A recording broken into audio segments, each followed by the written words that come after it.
Hello everyone, आप सभी का मेरे यूट्यूब चैनल पे स्वागत है।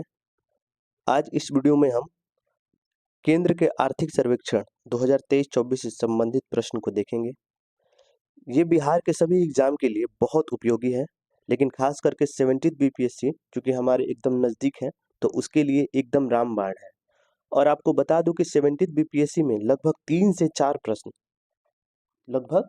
4 प्रश्न सिर्फ इकोनॉमिक सर्वे से पूछे जाते हैं। आज हम लोग केंद्र का इकोनॉमिक सर्वे करेंगे, इसके बाद केंद्र का बजट करेंगे, फिर बिहार का इकोनॉमिक सर्वे और बिहार का बजट भी अगले वीडियो में करेंगे। और इस टॉपिक से कम लगभग 5 से 7 प्रश्न या इससे ज़्यादा ही एग्जाम में पूछा जाएगा। हालांकि इकोनॉमिक सर्वे में डाटा जो है इससे संबंधित प्रश्न ज़्यादा होते हैं, जिससे कि थोड़ा सा ये टॉपिक हम लोगों के लिए टफ हो जाता है, लेकिन क्वेश्चन भी यहीं से सबसे ज़्यादा पूछे जाते हैं, इसलिए हमें इसे बेहतर ढंग से करना होगा। तो स्टार्ट करते हैं बिना किसी देरी के। पहला देखेंगे। और फ्रेंड्स, वीडियो स्टार्ट करने से पहले बता दूं कि अगर आप मेरे चैनल पर नए हैं और वीडियो को पहली बार देख रहे हैं तो प्लीज़ मेरे चैनल को सब्सक्राइब कर लीजिए, और वीडियो पसंद आए तो वीडियो को लाइक भी कर दीजिए और एक बार अपने फ्रेंड सर्किल और स्टडी ग्रुप में शेयर भी कर दीजिए। तो चलिए स्टार्ट करते हैं। पहला है, भारत का आर्थिक सर्वेक्षण रिपोर्ट 2023-24 वित्त मंत्री द्वारा संसद में कब पेश किया गया था? तो ये कब पेश किया गया? तो ये 22 जुलाई 2024 को पेश किया गया। राइट ऑप्शन सी हो जाएगा, 22 जुलाई 2024। अगला है, आर्थिक समीक्षा 2023-24 को वित्त मंत्री द्वारा कितने अध्यायों में बांटकर संसद में पेश किया गया? तो कितने अध्यायों में बांटकर संसद में पेश किया गया? तो 13 अध्यायों में। राइट ऑप्शन सी हो जाएगा। अगला है, आर्थिक समीक्षा 2023-24 के अनुसार वित्त वर्ष 2024-25 में आर्थिक वृद्धि दर कितना प्रतिशत रहने का अनुमान है? ये कितना प्रतिशत रहने का अनुमान है? तो ये 6.5 से 7.0%, 6.5 से 7%। तो ध्यान में रखिएगा। अगला है, वित्त मंत्री द्वारा प्रस्तुत वर्तमान आर्थिक सर्वेक्षण के अनुसार वित्त वर्ष 2023-24 में जीडीपी ग्रोथ रेट कितना प्रतिशत रहने का अनुमान है? तो ये 8.2% रहने का अनुमान है। राइट ऑप्शन सी हो जाएगा। अगला है, आर्थिक समीक्षा 2023-24 के अनुसार कोविड-19 के बाद वास्तविक जीडीपी में वित्त वर्ष 2020 की तुलना में वित्त वर्ष 2024 में कितनी प्रतिशत अधिक थी? तो ये 20% अधिक थी। आर्थिक समीक्षा 2023-24 के अनुसार कोविड-19 के बाद वास्तविक जीडीपी में वित्त वर्ष 2020 की तुलना में वित्त वर्ष 2024 में कितने प्रतिशत अधिक थी? तो ये 20% अधिक थी। अगला है, वर्तमान आर्थिक समीक्षा 2023-24 के अनुसार वित्त वर्ष 2025 में भी मजबूत विकास की संभावनाएं हैं। यह निम्नलिखित में से किस पर निर्भर करेगा? तो ये राजनीतिक स्थिति पे भी निर्भर करेगा, वित्तीय बाजार पर भी निर्भर करेगा, जलवायु संकट पे भी निर्भर करेगा। तो इसका सही उत्तर हो जाएगा डी, इनमें से सभी पर निर्भर करेगा। नेक्स्ट है, आर्थिक समीक्षा के अनुसार वित्त वर्ष 2023-24 में खुदरा महंगाई में औसतन कितने प्रतिशत की कमी दर्ज की गई है? तो ये 5.4% की कमी दर्ज की गई है खुदरा महंगाई में औसतन। नेक्स्ट है, आर्थिक सर्वेक्षण 2023-24 के तहत आरबीआई के अनुमान के अनुसार वित्त वर्ष 2025 तथा 2026 में खुदरा महंगाई कितने प्रतिशत रहने का अनुमान है? तो ये 4.5 और 4.1 रहने का अनुमान है। तो खुदरा महंगाई कितने प्रतिशत रहने का अनुमान है 2025 में? 2025 में 4.5% और 2026 में 4.1%। इसका सही उत्तर ए हो जाएगा। नेक्स्ट है, आईएमएफ के अनुसार भारत का खुदरा मुद्रास्फीति दर वित्त वर्ष 2023-24 में कितने प्रतिशत रहने का अनुमान है? तो ये 4.6% रहने का अनुमान है आईएमएफ के अनुसार। इसका सही उत्तर बी हो जाएगा, 4.5%। नेक्स्ट है, आर्थिक सर्वेक्षण 2023-24 के अनुसार निम्नलिखित में से कौन सा कथन सत्य है? सत्य कथन बताना है कि कौन सा कथन सत्य है। आईएमएफ के अनुसार वित्त वर्ष 2025 में खुदरा मुद्रास्फीति दर 4.2 रहने का अनुमान है, ये सही है। और विश्व बैंक ने भी वित्त वर्ष 2024 और 25 में मुद्रास्फीति दर में कमी का अनुमान लगाया, ये भी सही है। इसका सही उत्तर हो जाएगा एक और सी, एक और दो दोनों सही हो जाएगा। राइट ऑप्शन सी हो जाएगा। नेक्स्ट, आर्थिक सर्वेक्षण के अनुसार वित्तीय वर्ष 2023-24 में बेरोजगारी दर कितने प्रतिशत दर्ज की गई है? इंपॉर्टेंट क्वेश्चन है, बेरोजगारी दर कितने प्रतिशत दर्ज की गई है? तो ये 6.7% दर्ज की गई है। सही उत्तर बी हो जाएगा इसका। नेक्स्ट है, आर्थिक सर्वेक्षण 2023-24 के अनुसार निम्नलिखित में से कौन सा कथन सत्य है? सत्य कथन बताना है। तो वित्तीय वर्ष 2022-23 में युवा बेरोजगारी दर 10% दर्ज की गई है, सही है। और वर्ष 2023 के पहले 3 महीनों में शहरी क्षेत्रों में बेरोजगारी दर घटकर 6.7% पर आने की बात सर्वेक्षण में की गई है, तो ये भी सही है। तो इसका सही उत्तर हो जाएगा 1 और 2 दोनों सही हो जाएगा, राइट ऑप्शन सी हो जाएगा। अगला है आर्थिक सर्वेक्षण 2024 के अनुसार भारत की जनसंख्या का कुल श्रम बल लगभग कितना करोड़ है? भारत की जनसंख्या का कुल श्रम बल लगभग कितना करोड़ है? तो 56.6 करोड़ है, 56.6 करोड़, सही उत्तर ए हो जाएगा। नेक्स्ट है आर्थिक सर्वेक्षण 2023-24 के अनुसार भारत के कुल श्रम बल का कितना प्रतिशत विभिन्न क्षेत्रों में योगदान के संबंधों में निम्नलिखित में से कौन सा कथन सत्य है? तो इसका सही उत्तर हो जाएगा डी हो जाएगा, इनमें से सभी।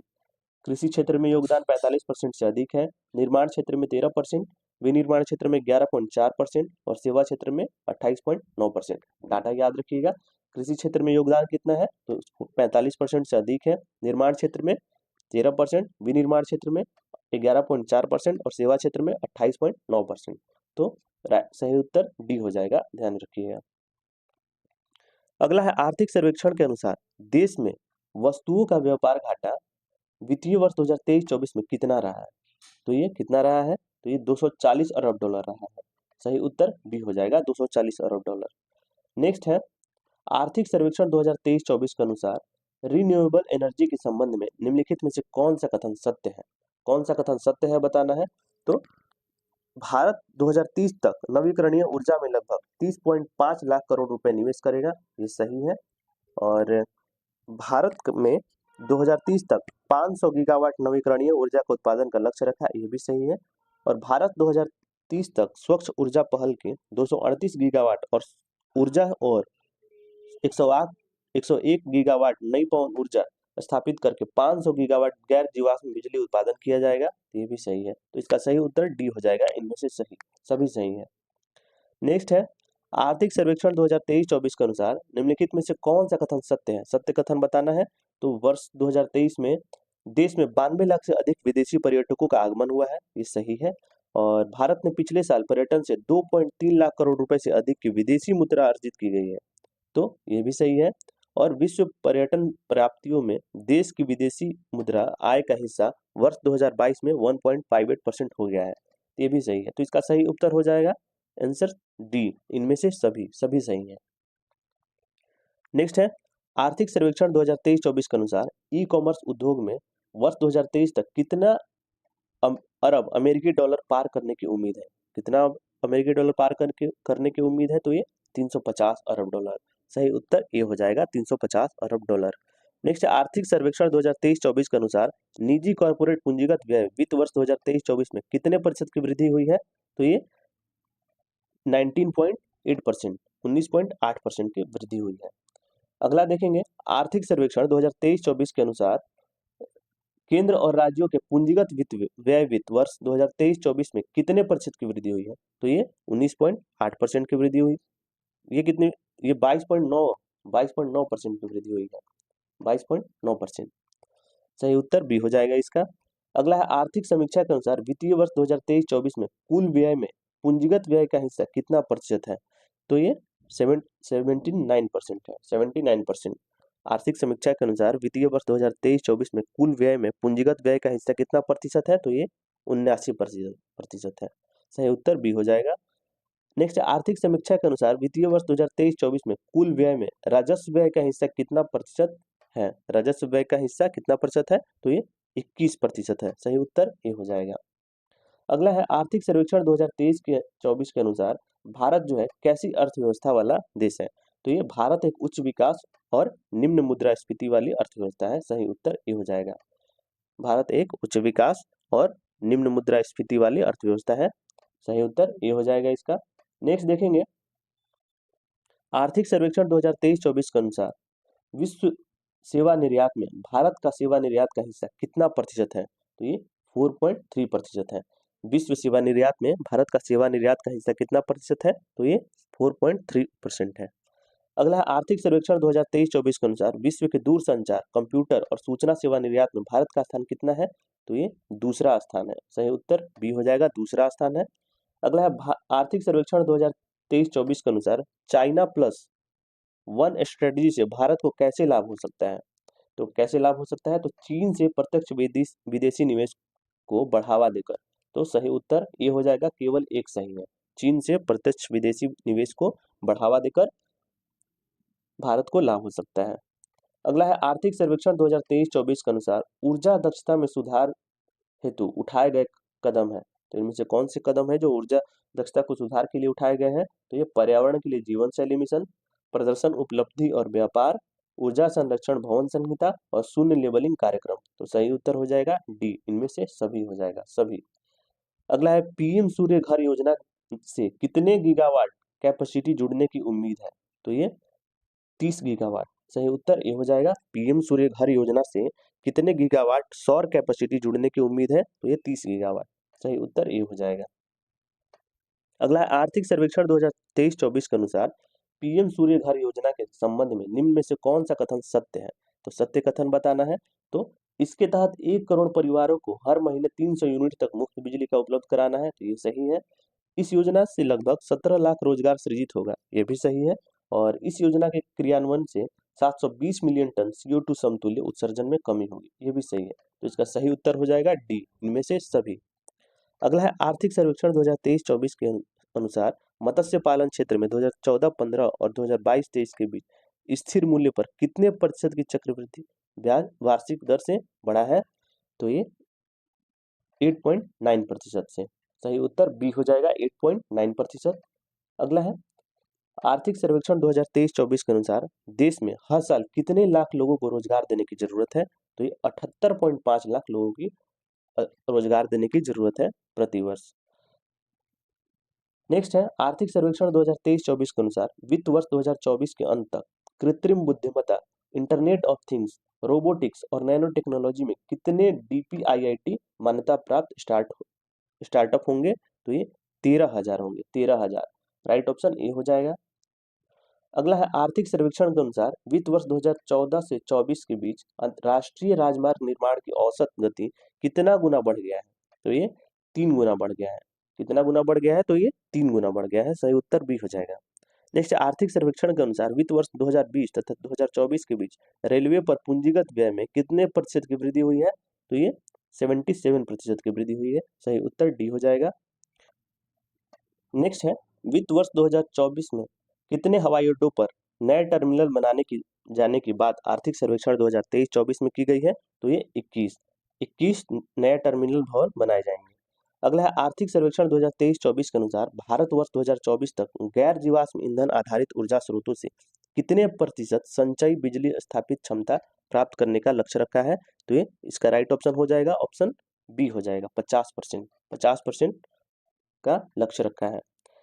नेक्स्ट आर्थिक सर्वेक्षण 2023-24 के अनुसार मार्च 2024 के अंत तक कितना गीगावाट अक्षय ऊर्जा स्थापित की जाएगी? तो ये 190.57 गीगावाट। राइट ऑप्शन ए हो जाएगा। नेक्स्ट है आर्थिक सर्वेक्षण 2023-24 के अनुसार उजाला योजना के कारण वार्षिक ऊर्जा बचत कितना किलोवाट हुआ है? कितना किलोवाट हुई है इसके कारण? तो ये 48.42 बिलियन किलोवाट, मतलब 48.42 बिलियन किलोवाट। नेक्स्ट है आर्थिक सर्वेक्षण 2023-24 के अनुसार प्रसाद योजना के तहत कितने नए तीर्थ और विरासत स्थलों की पहचान की गई है? तो ये 29 नए तीर्थ और विरासत स्थलों की पहचान की गई है। किस योजना के तहत? प्रसाद योजना के तहत। नेक्स्ट है आर्थिक सर्वेक्षण 2023-24 के अनुसार स्वदेश दर्शन 2.0 के तहत कितना करोड़ रुपए का परिव्यय किया जाएगा? तो ये 3800 करोड़ रुपए का परिव्यय किया जाएगा। सही उत्तर डी हो जाएगा। नेक्स्ट है आर्थिक सर्वेक्षण 2023-24 के अनुसार त्वरित सिंचाई लाभ कार्यक्रम 2016 से 24 के दौरान कितना हेक्टेयर अतिरिक्त सिंचाई क्षेत्र का सृजन किया गया है? तो ये कितना किया गया है? तो 25.80 लाख हेक्टेयर का सृजन किया गया है। सही उत्तर ए हो जाएगा इसका।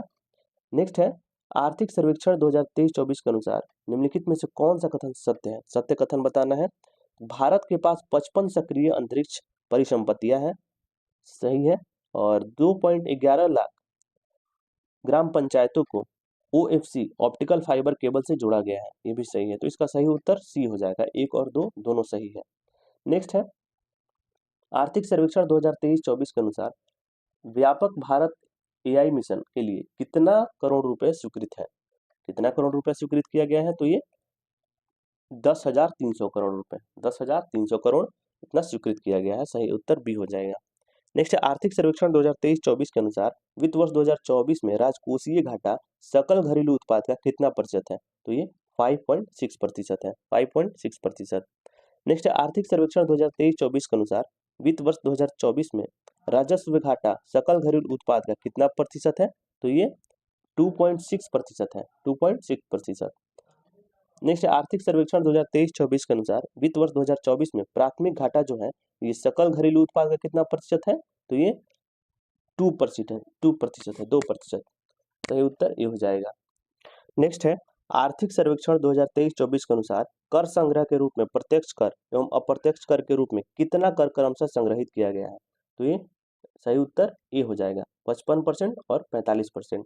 प्रत्यक्ष कर के रूप में 55% और अप्रत्यक्ष कर के रूप में 45%। अगला है आर्थिक सर्वेक्षण 2023-24 के अनुसार चालू वित्त वर्ष 2024 में खाद्य महंगाई दर बढ़कर कितना प्रतिशत हो गई है? तो ये 7.5% हो गई है। सही उत्तर ए हो जाएगा। अगला आर्थिक सर्वेक्षण के अनुसार वित्त वर्ष 2023-24 में वैश्विक वस्तु निर्यात में भारत की हिस्सेदारी कितने प्रतिशत थी? तो ये 1.8% थी, 1.8%। अगला है अमृतकाल की विकास रणनीति के लिए आर्थिक सर्वेक्षण 2023-24 में निम्नलिखित में क्षेत्रों में किसका उल्लेख किया गया है? तो ये किसका उल्लेख किया गया है? तो इनमें से सभी का उल्लेख किया गया है। पहला है निजी निवेश को बढ़ावा देना, दूसरा MSME का विस्तार, विकास इंजन के रूप में कृषि, हरित संक्रमण का वित्त पोषण और शिक्षा रोजगार को अंतर को पाटना। तो ये सभी इनमें से सभी हो जाएगा, तो सही उत्तर डी हो जाएगा। तो फ्रेंड्स आज का सेशन यहीं पे समाप्त होता है। कमेंट में बताइएगा कि वीडियो कैसा लगा, और आपसे निवेदन है कि अगर अभी तक आपने वीडियो को लाइक नहीं किया है तो वीडियो को लाइक कर लीजिए और चैनल को सब्सक्राइब भी कर लीजिए, और वीडियो को एक बार अपने फ्रेंड सर्किल और स्टडी ग्रुप में शेयर भी कर दीजिए। मिलते हैं अगले वीडियो में। धन्यवाद।